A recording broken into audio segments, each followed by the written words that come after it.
This radish belonged to this, and then once it was ready to harvest, they've harvested all they sold. What wasn't sold, they had to remove it. You cannot have aging vegetables and plants where you want, information of new life growing shoots. So this cabbage is very much still in its growing stage. You wouldn't want the information of old decaying radish in that. So as you can see, it's very important and it's very well demonstrated here. Forget about sustainability. You want to enrich ecosystems. Every being is equipped to live a positive, energetic balance. Keep it pruned. We are cultivating abundance. Not a problem to cut down trees. The problem is not planting them.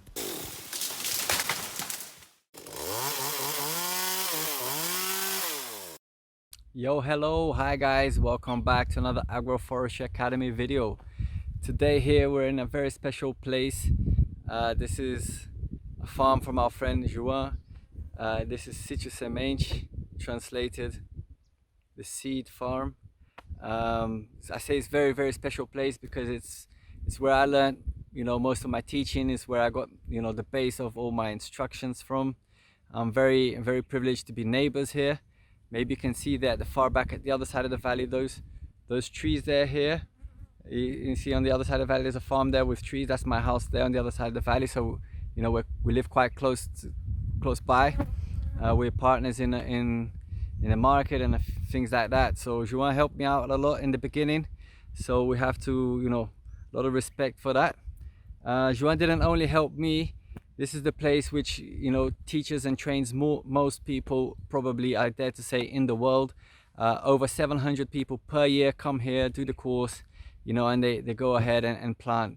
So he's responsible for, a lot of agroforestry that's happening, both in Brazil and around the world. So yeah, he's opened the doors for us. He said, yo, can we share a bit of your veg production here with our channel, with our friends? And, he's in line with everything that that has significant, and we can help people. So we're on board. We're here today. We're very lucky to be here. Okay, so this plot here is a vegetable production plot. But actually, just before we go into this vegetable production plot, if you haven't liked the channel, all right, if you haven't signed in for the bell so you'll be the first to know when the fresh videos come out, and if you feel like you dig the content, you want a little bit more, get in touch with us through the Patreon program. We've got the Patreon program. As little as $7.90 per month, man. You'll be there with webinars and loads of other information and nice content for you guys there, all right? So there's the Patreon content. Check it out in the card, all right? But let's go ahead, because here in Agroforestry Academy, we like to keep the best of our content free still. The Patreon is a thing where you like to support us and keep the channel coming, bringing the free content to everyone. So it's a way of you supporting us, where we can keep on buying equipment and bringing you the best free content available. We're due to do the 2.0 Agroforestry Academy course, and we want to keep that free. So if you can, please do support us through Patreon as well, all right? But let's have a quick dip into this vegetable plot. His farm is actually, let's see if we can see that kind of that forest in the background there. That's his farm, right? But he's actually rented something across the road here to him for a quick solution to expand on his vegetable system for this season. He's got so many hectares there, and this is really, the vegetable production is really a way of starting your agroforestry systems, from the placenta, the initial stages, but over there he's got a stage where he's actually filled up most of the farm with forest, and it's already like 2-3 years down the line from even like the newest forests. There's some really new areas, but there's areas there which goes as far back as 6 years old, so already big forests, and it could make sense to bring it all down and start again in a much richer situation. We do that sometimes. Bring it all down, start again, leave some key trees, and every time you do that, you start again at a much better situation from the last time. So that can make sense as well if you need to go back and if your main source of income is vegetable. But what Johan done here across the road, he's hired out this plot.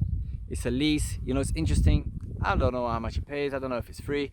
I'm just saying it's interesting for both parties, where whoever owns this land is having his land worked. It was obviously like, I won't say abandoned, but it was unused land.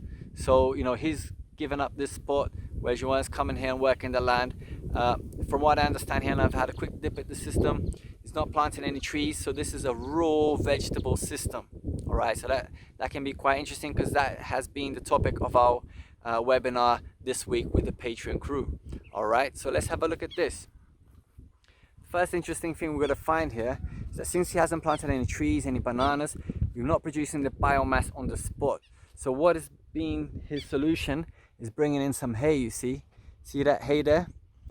He's obviously buying, you know, cheap hay, say hay that's you know, below par for animal feed. Let's say, you know, for this was horse feed, but you know, it's probably last year's hay, and you know, there's new crops coming in, so the guys, they'll shift this for little as nothing. We used the hay in the Portugal project as well. We had last year's hay, and people are selling it for very cheap. And then that's an easy material you can organize, because when you're doing vegetable systems, you need kind of materials that you can organize, you know, kind of like, you know, big thick logs and leaves. It's not so you can't really organize it as homogenic, you know, so you can put your seedlings in exactly where you want them to be. It's a little bit rougher material. We've got a video about materials where it's like we talk about rough material and thin material, and how that differs when you're planting vegetable systems. Let me see if I can get this camera to switch around. Yeah, no problem there. So what we have here, like we said, we've got the vegetable beds. Well, I can estimate here to be, you know, somewhat 40 meters vegetable beds here. All right, they're done with a little micro tractor, 14 horsepower micro tractor.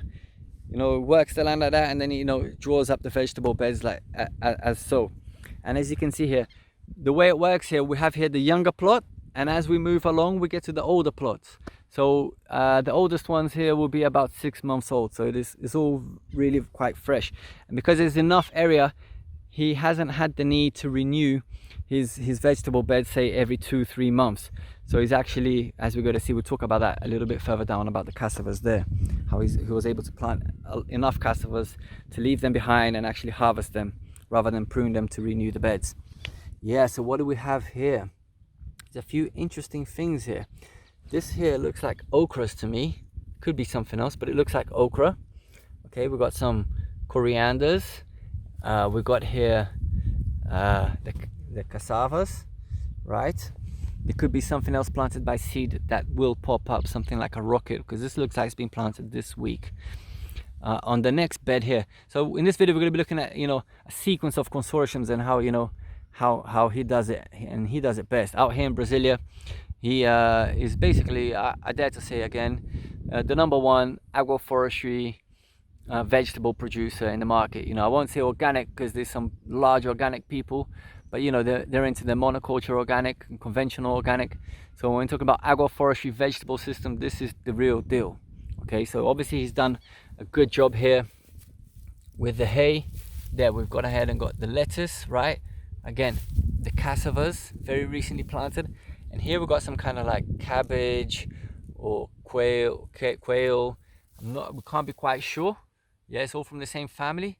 But yeah, so in the dice there where we've got, see the lettuce. So we've got a few lettuces. We've got that cabbage, and the cassavas.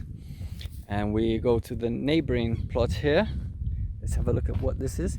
This here is definitely quail, right? There we go again. That lettuce, cassavas, very similar. What do we have here? This is beets. Is this beets? It looks like agrion. Agrion is very similar to rocket, actually. I thought it was beet because it's purple, but it can't be with so many, with a nice little bunch of those. So it looks to me, it could even be a variety of rocket, actually. The way I see these ones popping up here, they're a little bit longer, the leaves. So it's most probably a variety of rocket. It's been, you know, so we've got these fast growing crops. So we've got here 2 fast growing crops. We've got lettuce, we've got this kind of rocket, we've got this quail, which is not the fast growing one, which is going to be like, you know, after this lettuce and this rocket leaves the area, the quail will cover the whole area, and then you just get the cassavas popping through as, you know, a little bit longer of a legacy. And here you can see, so we've got the proof here. See the rocket here, so this is probably about a week older. Okay, so right next to it, so already we're approaching areas which is a little bit older. And the lettuce, you see, and then the same kind of quail there with the cassavas. All right, so if we take a step back and we can see how that's looking, you know, a week earlier from that, it's basically very similar kind of plot there. As we move into this one, we can note that the irrigation is different from what I use. I use a lot of the drip irrigation. Can you see it there? So what he's done, this is like a tape, okay? It's like a tape, and they're little thin holes like that, and this tape with the pressure, it gives the spring, and there's holes basically directing to both sides. So you're gonna have a spring water to the right and a spring water to the left. And basically what he's done, he's got it in every other bed, so that he's got that irrigation there and not here. And then he's got it there again. So that will look after these two beds as that will look after those two beds. Okay, so you can skip every other corridor. We can put an irrigation tape. This is called Centena 1. It's a Brazilian kind of thing. So there's not much I can say. So, but here it's still very much manual. You know, I think, you know, he appreciates his manual things, but that's everyone's personal choice. And then, you know, I think he keeps it open, and he must have certain sectors which he switches it on. And all right, so here we have this would be some courgette. Yeah, this is definitely courgette, and he's got that radish, right? You see, so the radish is going to be very quickly removed. He's going to start harvesting this radish certainly this week already. Okay, the lettuce and the cassavas right there. So you see it there, always very nice, very, very well covered. Even the corridors, even though the corridors haven't been lifted with the organic matter, because it's not realistic to cover the corridors with, you know, the amount of, you know, just labor and everything. You know, this is it. Everyone knows he loves them low beds. So surely this is a little bit, it's softer. You know, it's been dug down, but also it's been raised a little bit, the beds there. So yeah, but what's important here is that he's covered the corridor. Even though he hasn't raised it, he's covered it.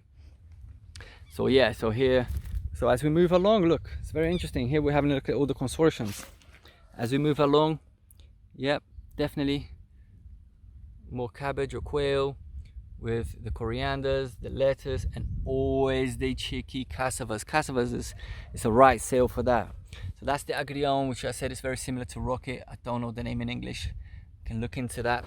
With the it always gets me, okras, yeah, the okras, baby okras here in the center. So these are going to be baby okras in the center, and you're going to have these quails, these cabbages in both sides, you know, filling up with the emergent okra in the center.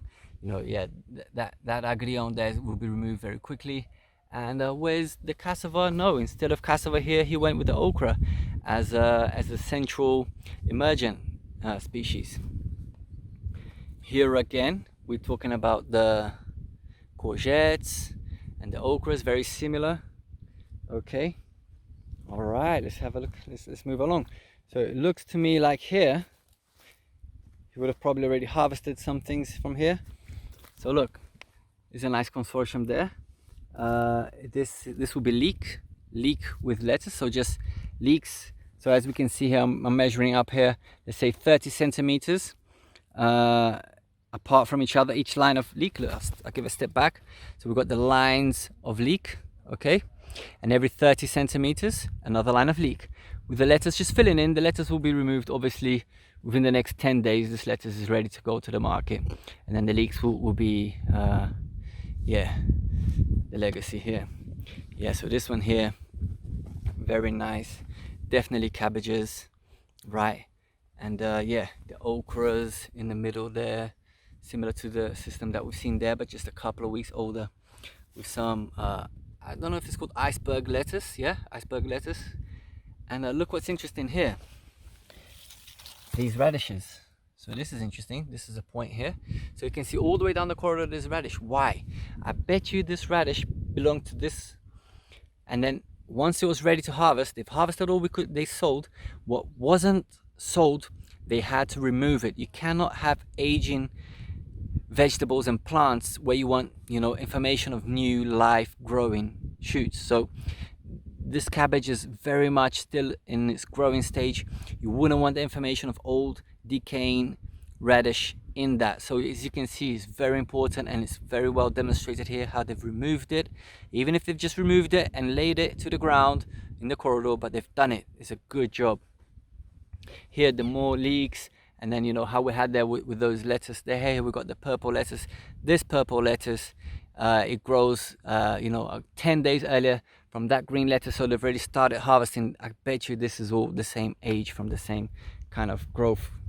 Here I know that this is cauliflower. So this is the cauliflower, because when they're babies it's very hard to identify. Cauliflower, and there's a few other things going on in the center there. That's gonna be aubergine. Yeah baby, aubergine. It's definitely harvested the lettuce that was around us already, so now it's an older system already, where you know they're about to release the cauliflowers. The aubergine, you know, is going to pop up. It's going to be forced to pop up. We can see in a few occasions here how it's looking. You know, here's going to be forced to pop up. It will hold on. It will hold on, and you know, things will fit in eventually. You can trust the system. Here, just normal quail with the aubergines. A little bit of older system with the leek. Yeah, and here the proper cabbages, beautiful cabbages. And obviously he's harvested here whatever he's harvested, the lettuce, and you know, so the cabbage here is a legacy. Next to us is the tomatoes. As you can see here, he's harvested these other things like this lettuce. It's an older lettuce. I'm going to do him a favor and bring that down. I know that he knows, we all know what to do here. It's been passed, so I brought that down there, that lettuce there, because it's an aging information. Johan likes to tie everything up. You know, he's got enough labor. You harvest more than I do when you tie it all up and you prune your tomatoes and have them all nice. Look at that baby there. Yeah, if you got the right kind of labor, you know, got the people coming in, you know, every 2 weeks, you know, pruning and tying and things like that, or every week even, it's worthwhile doing. For me, you know, I just let it all crawl in. I plant it, come back on the day that I have to harvest, and it pays for me because my labor is restricted, you see. Yeah, so here he's gonna have some beets coming through. I'm not sure, it's the rain season. I'm not sure he had the best information. And then some older broccolis as well. Here's some tomato. But this is the reality, you know, this is the reality. Sometimes you get some things left over. Sometimes you are unable to come in and remove everything you had to. There's a lot going on here. It's very intensive, this kind of labor. So here he's got the onions. It's not onion season, but we're so cheeky. We dare to plant things. So it's like it's a rainy season plus it's summer. So onions are from the dry and from the cold. So it's very cheeky, but you can see you harvesting the onions anyway. Obviously he's harvested other things in the initial stages of this bed. So now we started seeing vegetable beds, you know, where there's no more vegetables, where there's just leftovers and it's just been left behind. Here we can see all the vegetable beds, but already we've seen where he's left behind the cassavas. All right, you see the cassava there? So this is the legacy, all those cassavas there. The vegetable will finish, and then, you know, you're just able to leave your cassavas because he's got enough land. Soon he's going to finish, but he can now go back and harvest the first cassavas, which are going to be, you know, 6 to 8 to 10 months later, and, you know, start renewing beds from there. Well, I'm sure he's got space down at the bottom of the valley there, more space. So now that's basically you know, a good illustration of what's happening here. You can see where he's harvested some red onion there, and he's just left, you know, these stalks behind. So where all the legacy of all the stuff that happened here in the past, and, you know, it's just left the amazing cassavas, let's say cassavas. I'm trying to get used to that pronunciation. We say cassavas, cassavas. So yeah, so check it out. So right here, some older tomatoes, you see. But this is what I don't like about it. You know, we're frank, we can talk about it. You know, the tomatoes basically finished, but, you know, the plastic's been left behind, okay? So someone's got to come here and collect it. I'm sure Johan will have someone do that. But it's one of those things that it's another, you know, it's another thing to consider, because after you finish, all the more often than not, plastic gets left behind when you tie up tomatoes. Yeah, so here's got them healthy aubergines all round. So this is like, you see the aubergine do come a little bit later, and there's that leeks in the middle there, and there's definitely a lot of activity going on here with some beets I can see. All right, and here's some heavyweight okras. Some of these a little bit past its time, but yeah, some nice okra plants here. All right, so these are some okras, very nice healthy okras right there. Okay. All right, so now here we're starting to reach areas, you know, there are some things. Can you see it there? The kind of the aubergines that weren't harvested, that were, you know, they're all removed and fed to the corridors. You see all those leftovers, they're removed and fed to the corridors. They can't be left, you know, sucking from the plant. And you know, so yeah, so what we're going to see here is a lot of cassavas basically with these older beds. All right, yeah, a lot of aubergine as well, from by the looks of it. Yeah, lots of aubergine by the looks of it. Yeah, more aubergine. So that's it, he went aubergine frenzy. And you know, probably made sense at the time where he had available seedlings or whatever. Yeah, so we can see some rockets here, and you can see how rocket here has become a little bit of a weed. It must have been some old rocket who must have like seeded out, and look, it's like weeded rocket actually. This is like a weed, because I'm sure this is not freshly planted, because this is older beds. Nice, so this is like rocket from seed.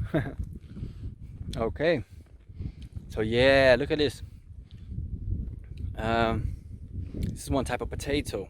This is what do you call it? Baroa, batata baroa potato. The orange potatoes, very creamy, very difficult to grow in our region. So this is the deal with agroforestry, with Consortium, even though this is not a forestry system, but with all those principles of covering the soil and doing the Consortium and having all the stratas of the vegetables, you know, so using all of that forestry, all of the principles, we're able to harvest things that you can't usually harvest in the region. So obviously there was a Consortium here which kept it alive and which bettered the soil and eased up the pressure, and he's gonna harvest some amazing amount of potatoes from here. That's great. Yeah, so there's lots going on here. All right, so what's going on here now? So yeah, so these are the courgettes. Nice. So these are the courgettes. Again, courgettes don't like the rain, all right, but we're here in rain season and harvesting courgettes. So yeah, baby, this is about it. You know, we're reaching the end where we're just gonna see more cassavas and things like that. This was a sweet potato plot. There's a lot of sweet potato being left behind here. You know, the stems and the all right, so I'm just quite chuffed when I'm looking at my farm out there in the back. Let me see if I can get a zoom on that. Yeah, can you see it there? That valley there is the poly farming system with the lines. That's the valley, and then you can see all the forests and all the trees. You're not going to see it so well, it's just my mobile on a zoom thing, but there's all the forests and all my poly farming system on the other side of the valley. Yeah, nice view from here. So yeah, you see all the clouds and everything is looking great. Switch that around again. So guys, thanks so much for sticking around. You know, just showing a little bit of our friend's plot, some consortiums there, a few interesting things, you know, how he was able to, you know, outsource the land. It doesn't necessarily he needs to own the land. It's a good deal for anyone. If you've got land that's not working, that, you know, that's stopped, you know, if someone does have that kind of land, you can approach them and maybe you can work their land. You know, it's a favor you're doing for them. Nothing was happening there, so already, you know, you're doing agriculture, you know, without having to purchase your land. And as you can see here, very quick turnover. We're talking about 6-10 months maximum, you know, turnover. You know, so you can rework this land for many times for intense vegetable system, right? It could have been a greater variety, but he's got quite a lot of volume as well, so there could be more variety in this kind of plot, you know, and he could have renewed a lot of these beds already had he needed to. So really he could have worked with like half the space producing the same amount of crops. All right, so from the Agroforestry Academy crew, don't forget to check out the Patreon. All right, till next time, baby.